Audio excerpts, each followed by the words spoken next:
Professor Kindiki of the National, or rather Interior National Administration Ministry. But first, let's reflect on something Professor said back in August 2020. He was a senator. Watch.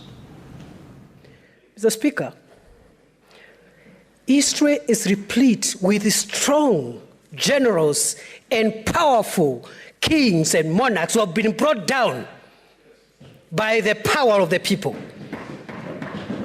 And Mr. Speaker, today I want to remind them of a man called Belshazzar, a man who God favored to be king in the book of Daniel.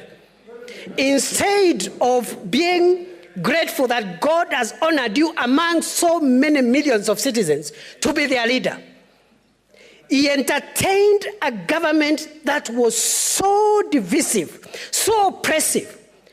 And he did a big party and called all the important men whose fathers and mothers were important people at that time. And the Bible says he made a feast.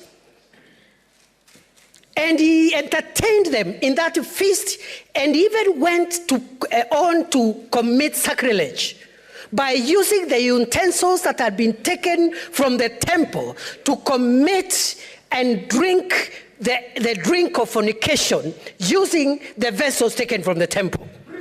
Mr. Speaker, as they were enjoying, as they were making merry, as the deep state was celebrating, as the system was celebrating, suddenly, and I say suddenly, there is going to be a war in this country. There is going to be a writing on the wall. Mene, Tekel, and Parisi. That was you in August 2020, and there are many circumstances that you described there. Correct. Maybe not exactly the same as it is now, but when you reflect on that versus a situation where people had felt not being heard or not being listened, the questions of opulence, extravagance by some of the state officers, what comes to mind now? Two differences between my speech in 2020 and what happened in June 25th. Mm-hmm. The first difference, of course, is that towards the end of that clip, I said that there's going to be a war. Not war, W-A-R. War, W-A-L-L. Because I was talking about the writing on the wall. That's the first difference. Mm-hmm. Number two, Nebuchadnezzar was king of Babylon. Babylon did not have a constitution. Those are the two differences. Reflecting back on what happened 2 weeks ago, mm-hmm. or last week, it is the right of the people of Kenya to tell their government what they think about that government. That is the basis of democracy.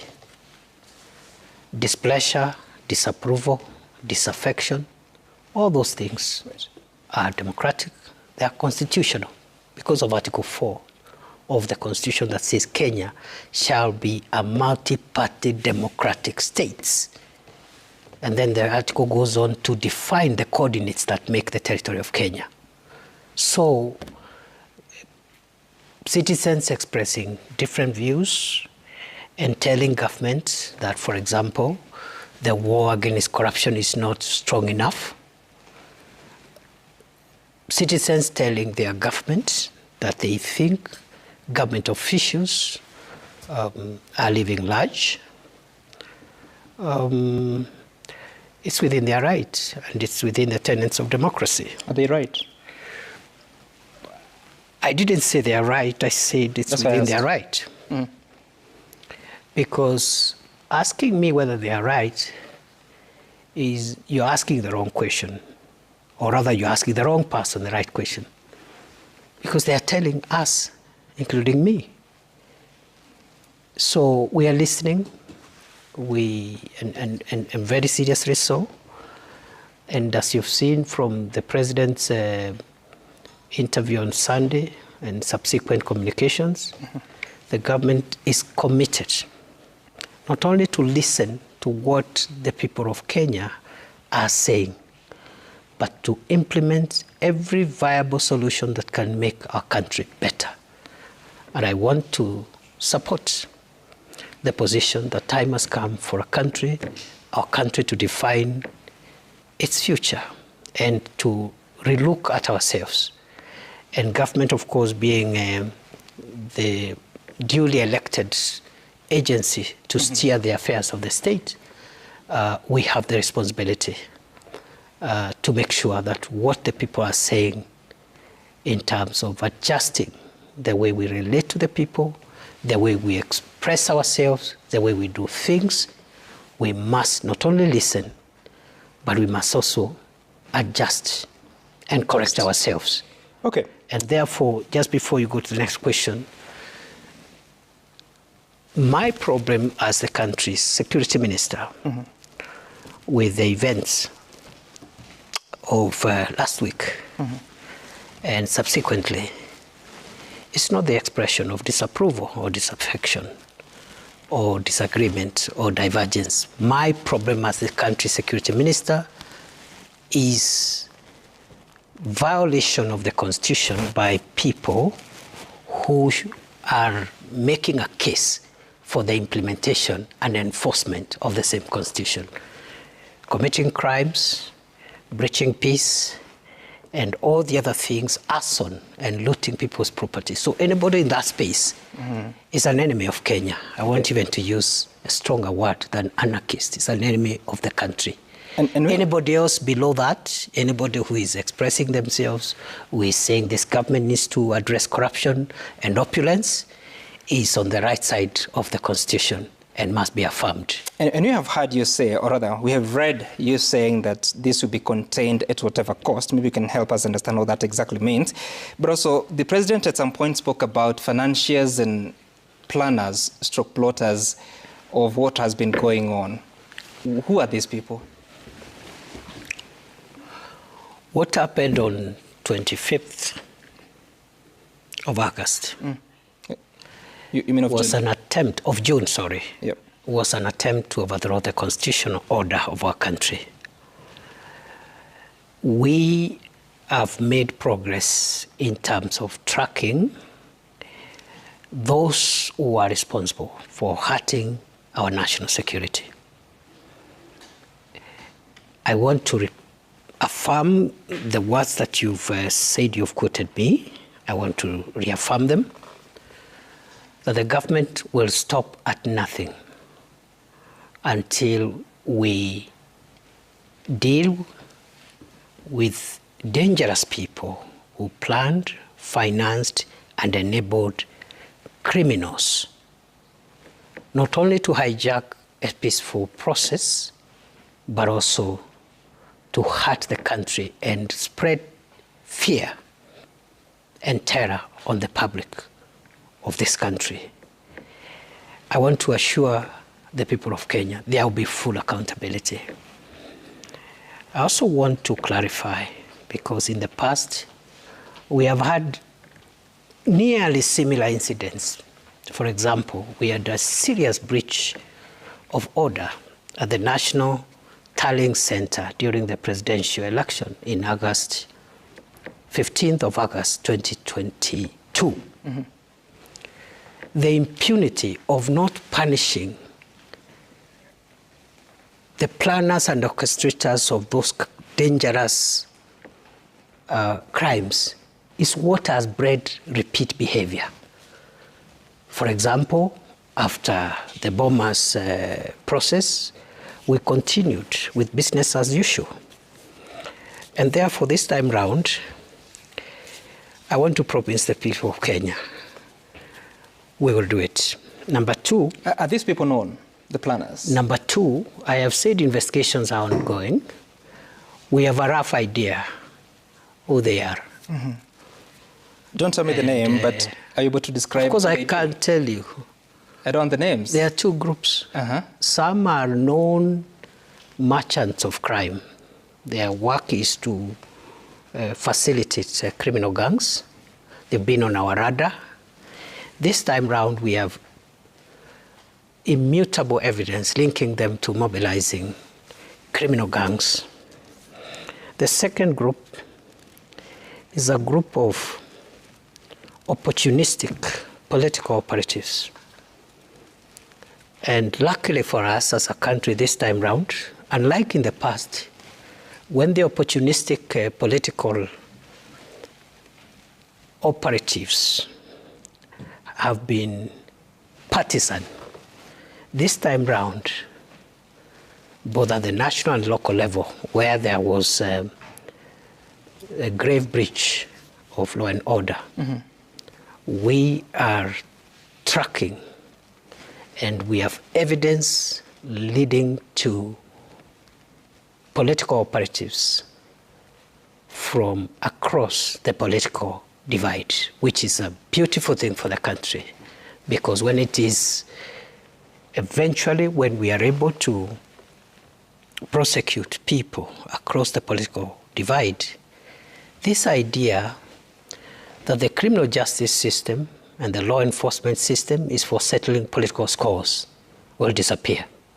When you say across the divide, are you saying people in government as well as people outside government?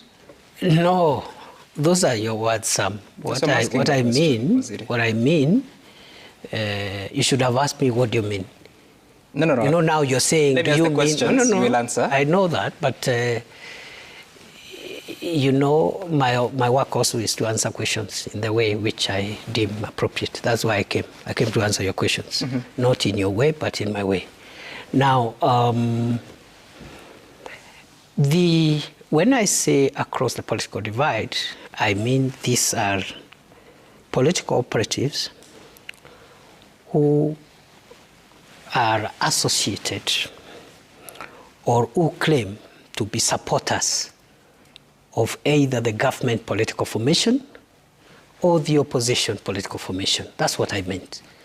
I didn't say they're in government, I just said they claim to be associated or supporters of either the government or the opposition. So if these are people that support, some of them associate themselves as supporters of the government, why would they be doing this to destabilize the government? That is the question.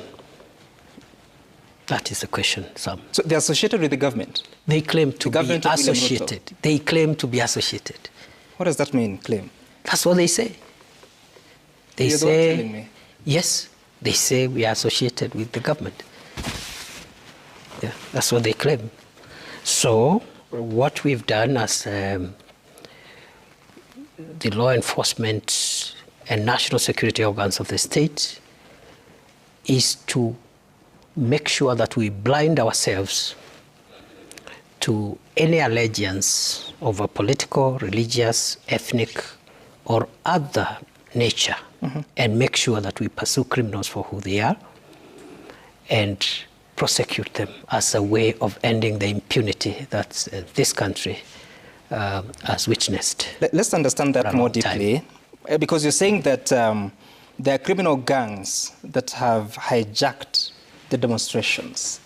And you're saying that some of them could be people claiming to be associated with the government. Yeah. What role did they play? Planning, financing, mobilizing, inciting, etc. So that what happens? Let me give you an example. Yep. Although, as you're aware, discussions like this should not prejudice investigations. Sure. It is against the tenets of due process. We have a cell of dangerous criminals who have many instances, even before these protests began, have been terrorizing people between Emali, Makindu, Kibwezi. They blocked the highway. Even when there was a protest by the opposition, they caused the same mayhem. They blocked the Mombasa-Nairobi highway from time to time. Even today, there was a small skirmish around there. There was looting in one of the establishments there. So that cell of criminals has two sides. Our The evidence we have at the moment, although it's preliminary, is leading us to divergent groups.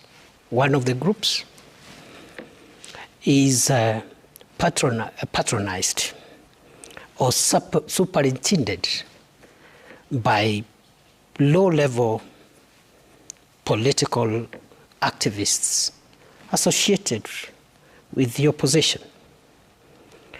But there is also another gang, a rival gang,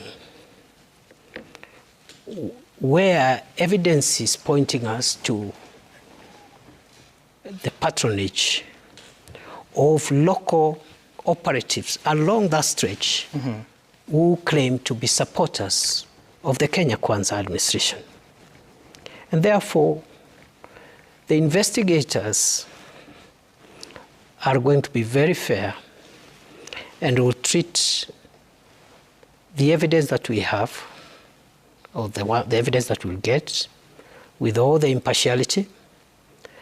And I am convinced beyond doubt, based on the progress that is happening, we're going to prosecute organizers, planners, financiers, and inciters of the violence on that stretch from both sides of the political divide. And there are many other examples in Nairobi and other parts of the country. You call them low-level political activists associated with the Kenya Kwanza, or the supporters of Kenya Kwanza administration.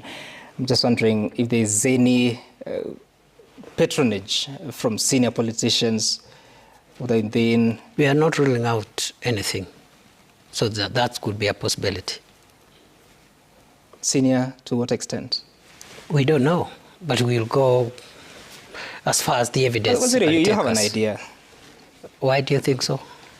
Because I think you're quite informed. Yeah, but the investigations are not complete, some. Okay, I'll look for you. We'll reach there.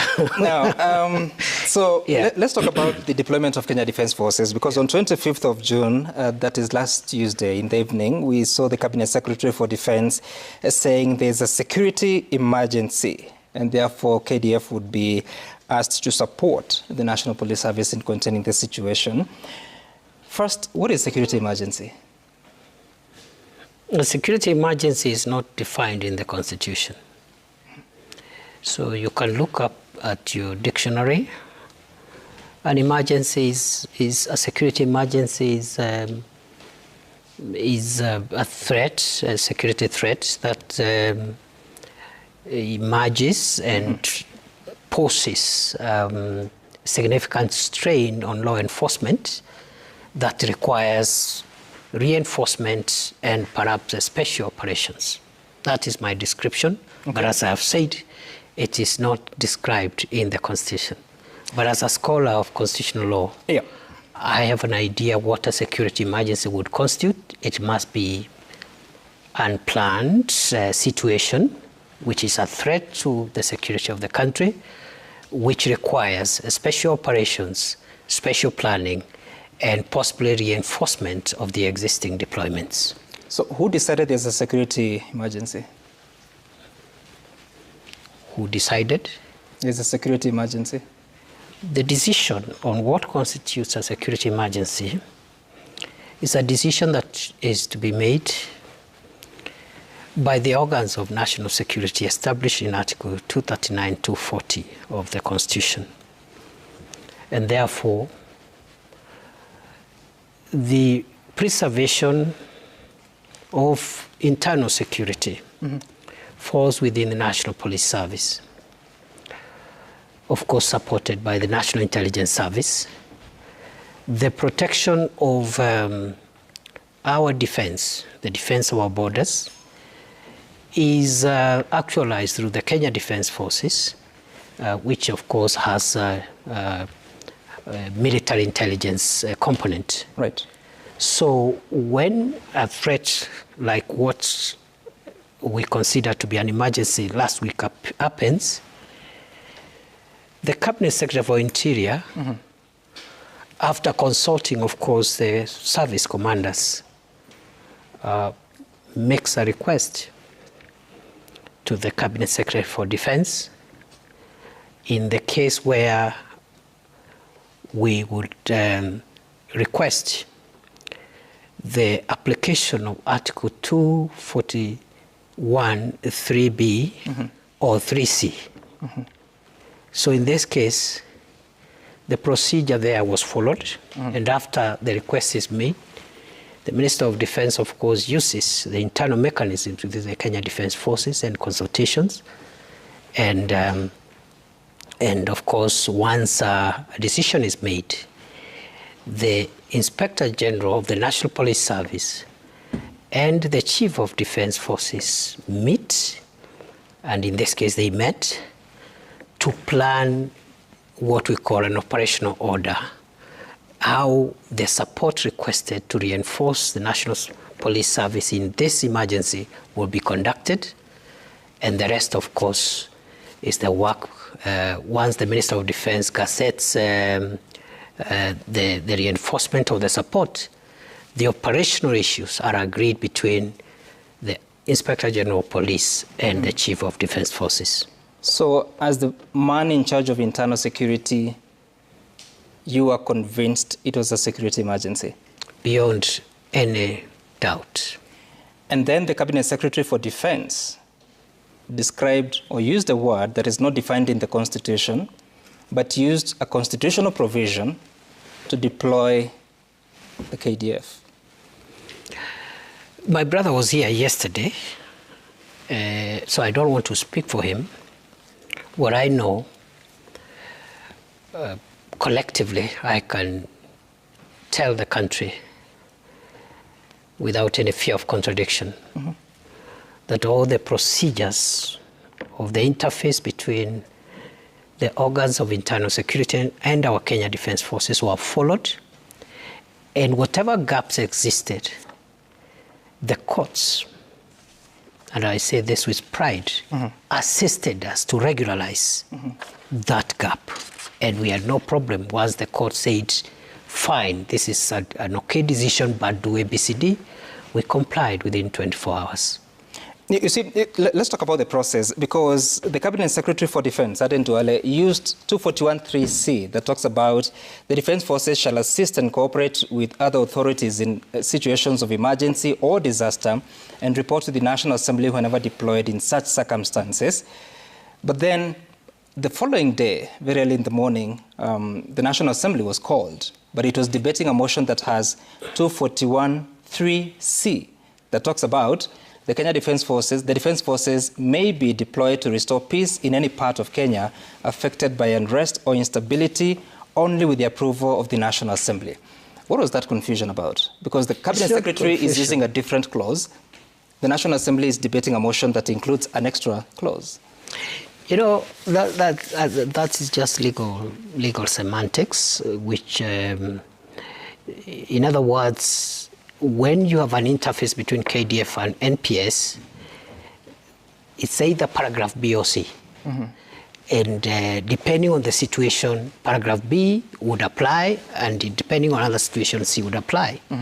So if, for example, there was a change of clause, I'm sure it was based on perhaps legal advice.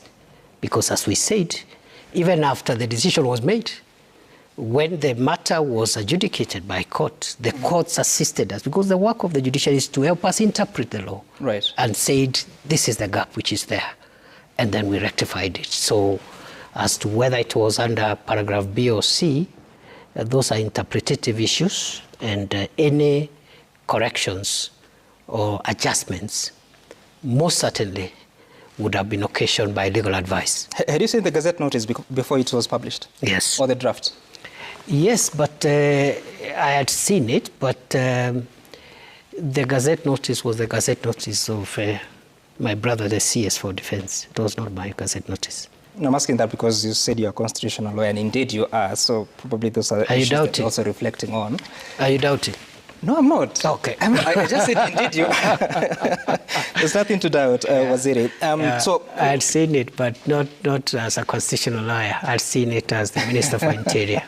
Okay. All right. So, so what are they supposed to be doing, the KDF officers? Why should I be speaking for KDF? The minister was here Okay. They're supposed to let me change the question. support us. Let me change the question. So when do police officers engage and when do they allow the Kenya Defence Forces to take over? That is now subject to the operational order, which as I've said, those are operational issues. And for us ministers, we deal with policy issues. That operational order is the order agreed upon by the IG and the KD and the Chief of Defence Forces. You're not aware? And it's not my business because I don't deal with operations and tactics. I deal with policy. So you're not aware? I'm aware, but why should it be? Because Kenyans would want to understand. Operational issues?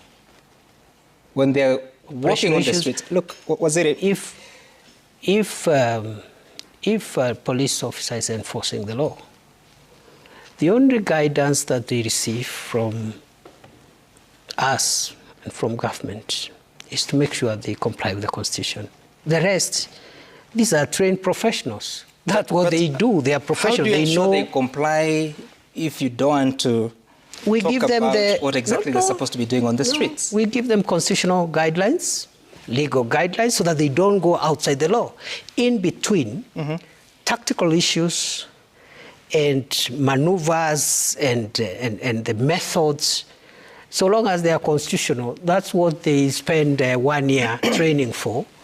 And it's not the work of ministers to deal with that at all. Okay. And in case of any variance, there's enough oversight mechanisms of addressing that. All right. We'll be taking feedback shortly.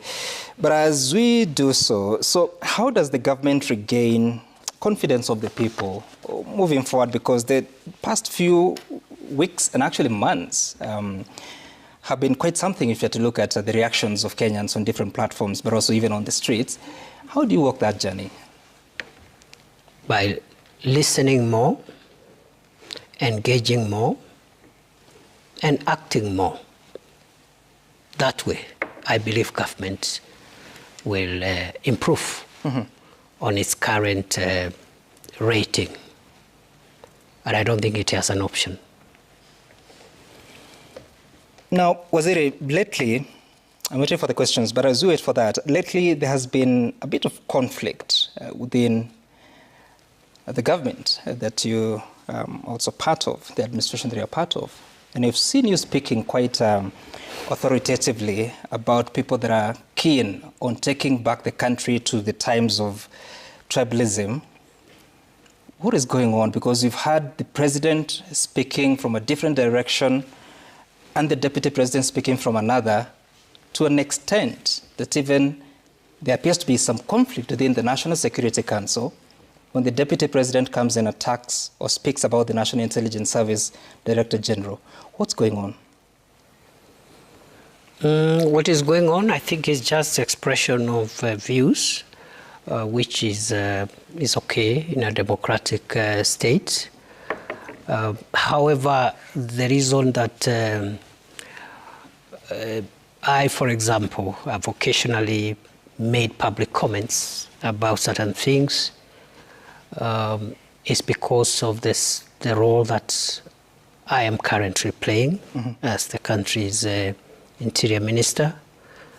Because if you look at Executive Order number 1 of 2022 and subsequently number 2 of 2023, the mandate of national cohesion and national unity is part of our ministry's job, to make sure Kenya is united. Right. So when we hear sentiments that could divide the people of Kenya and bring division along ethnic lines, we have to make sure we defend that position.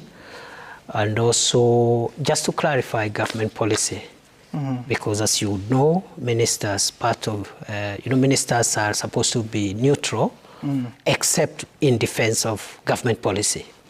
I want to confirm it is government policy to preserve the unity of Kenya and to ensure an integrated nation, cohesive, and to address any form of divisions that could split apart our country. So that is the context. But in terms of the comments maybe about by the president or the deputy president, that is above my pay grade.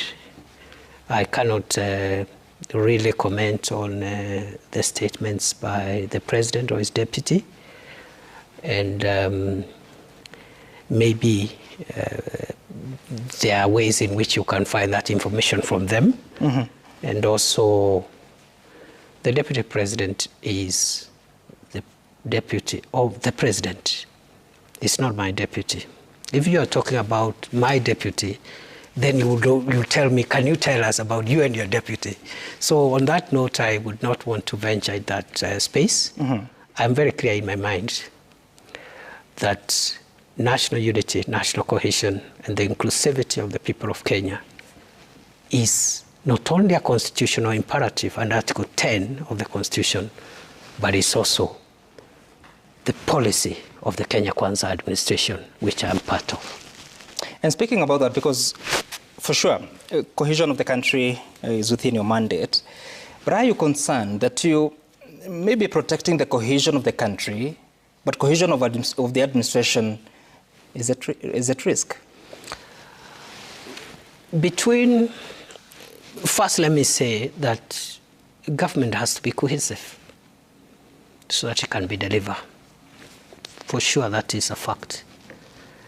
And I and many other people who are part of this government are working very hard to make sure that we support the president to not only unify the country, but also unify his administration so that we can deliver to the people of Kenya. But there's a difference between the unity of the nation and the unity of government. Mm-hmm. And between the two, the nation's unity is a superior aspiration, because an administration is just an administration. Is it possible to have one in exclusion of the other? Ideally, you would rather have both. Mm. But when you, in terms of priority, nation first, then government and the rest of us, and so forth. And so that is the order of things.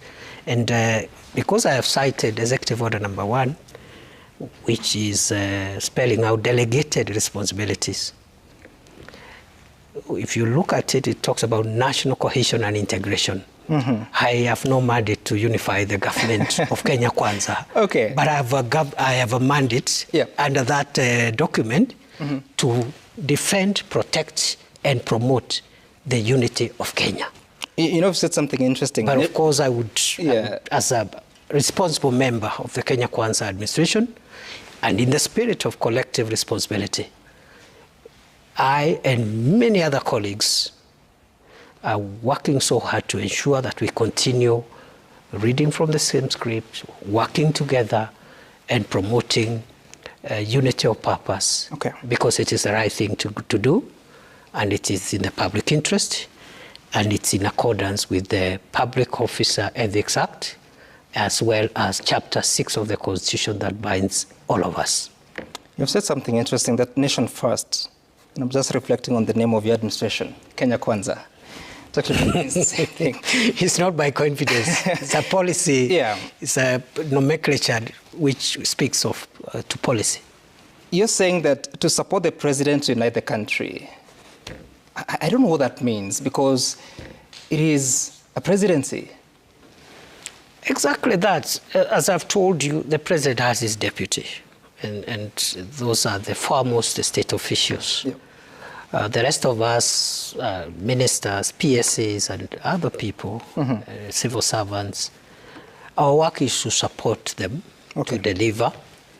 So what I mean is our work is secondary and supportive, because constitutionally, ministers exercise delegated authority.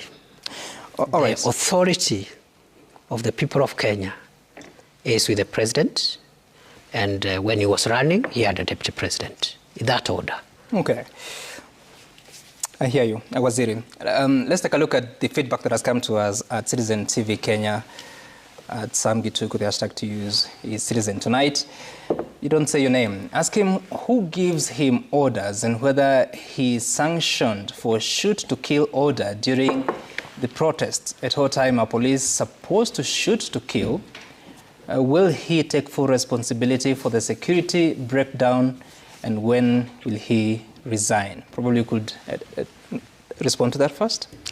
First of all, the National Police Service is independent on operational matters and is only under the instruction of the Inspector General.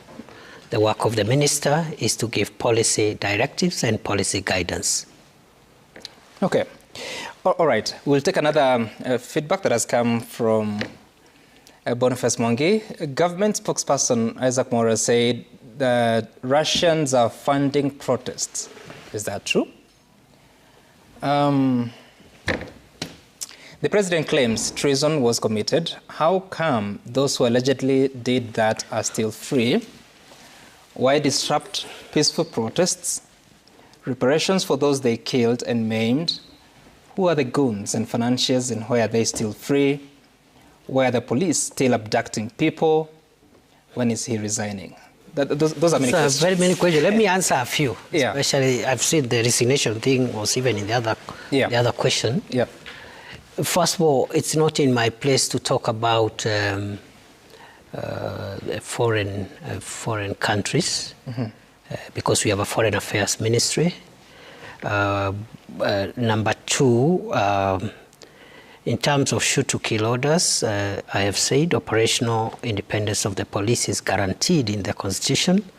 You may want to read Article 245 of the Constitution with very clear delineation of the roles of the Cabinet Secretary for Interior and the Inspector General of Police. IG on operational matters, and the only directives the Minister for Interior, and is the only one who can give directives outside DPP, to the IG. Right. The Minister of Interior directs the IG on policy matters. As to when I am resigning, that matter has not crossed my mind, because I do not have a reason why I should resign. If, for whatever reason, I was convinced that I've done anything that warrants my resignation, I would happily do so. Okay. Of course, you said that the question of Russians does not fall within your mandate, but the government spokesperson is within your office, no? No, it's in the office of the president. So but it's government spokesperson. Yep. And maybe because the government spokesman sometimes gets information from various ministries, maybe I would request that follow-up could be through his office. But from where I sit as the Interior Minister, I am not in a position, even if, let's assume I had any information touching on a foreign country, it is out of protocol for the Interior Minister to be discussing foreign affairs. But have you heard of any interference from foreign countries? Not quite. We're just looking for criminals. We have some good information. I have seen the last person there had asked why are people still free. We are not in a hurry, because taking people to court is one thing. Sustaining prosecution is a difficult thing. And criminal investigations are complex, they take time. So they could be free for now, but their day is coming, and their date with justice for sure will come. Okay. Some more feedback on what Kenyans are asking. This is Ashihundu. Most of us police officers have overstayed in Northeastern region for over 3 years, yet he promised us to be transferred. What happened? Our able CS, please note that. And Osino Kennedy, you're saying, we see when someone breaks the law, they are arrested, taken to court, and sometimes police ask for more days to retain the suspect. Why is it applied differently when it comes to the police who are suspected of murder? Ask Waziri, the last year's protest, how many police are still in custody? Respond to those two. The first question on transfers, yes, it is the policy of this administration that officers who have stayed in any station for more than 3 years must proceed on transfer. We started that process about 3 months ago, it is not complete because the numbers are huge, and therefore the logistical and administrative as well as operational implications are that we may take a bit of time, perhaps a whole year, to move the entire 250 officers. Already we have moved a significant number in the region of about 15,000, 16,000, but work is ongoing. We will ensure that everyone who has stayed in one station for more than 3 years will be moved to a new station. Secondly, I have been asked to... There's the question on how many police officers are still in custody based on... there are 2-3 cases which are normally, I think, initiated by POA, which I think are pending before court, of police officers. And normally we don't interfere with the work of IPOA because it's an independent agency. We have actually had even dismissals ourselves through the Inspector General of Police when police officers are found to have violated the law through the internal affairs unit of the police. But in terms of the protests, I like calling them demonstrations for constitutional reasons. That is the province of IPOA. I know there are 2 or 3 cases where IPOA have concluded investigations and recommended to the DPP to charge those officers, and we don't interfere with those cases. Okay, I hear you, because one of the other concerns has been that when it's about civilians, they are arrested or abducted or whatever the case is, but police officers who can actually be seen on footage, they're still walking around and continuing with your work with that. I gave the reason that it's a forensic process, especially the use of bullets. It's not easy to say, okay, I saw somebody shooting, and therefore that must be the bullet that felled that person. So there's a question that has been coming to us for many years, even before you became the Cabinet Secretary for Interior Affairs, and that is on police graduates that have not been taken to the next level. Some have been constables. They were expecting to be moved to the rank of inspector. That has not happened. The reviews have not been looked into. How do you respond to their concerns, but also the Maraga task force that had quite a bit of reforms proposed? It is true that matter has been in court for many years, and finally the court made its decision, I think about maybe under a year ago. And at the same time, we were having the Maraga task force ongoing, and they did recommend the same in line with what the court had recommended. So we are now preparing a cabinet memo. I think it's almost ready on the Maraga task force reforms, and we intend to comply not only with the recommendations of the task force, but also the court order. As it is. We have no option anyway. We have to comply with it. Any chance of, what do you call it? What is the word that you use that you can go back to since that time that their rights may not have been observed? I didn't understand your question. Are you saying any chance that we can? You can implement those, the court order. From taking effect from the date that... From the date of the judgment. Yeah, that is the right thing. How much would that cost? We will... Sorry again? How much would that cost? Whatever it costs.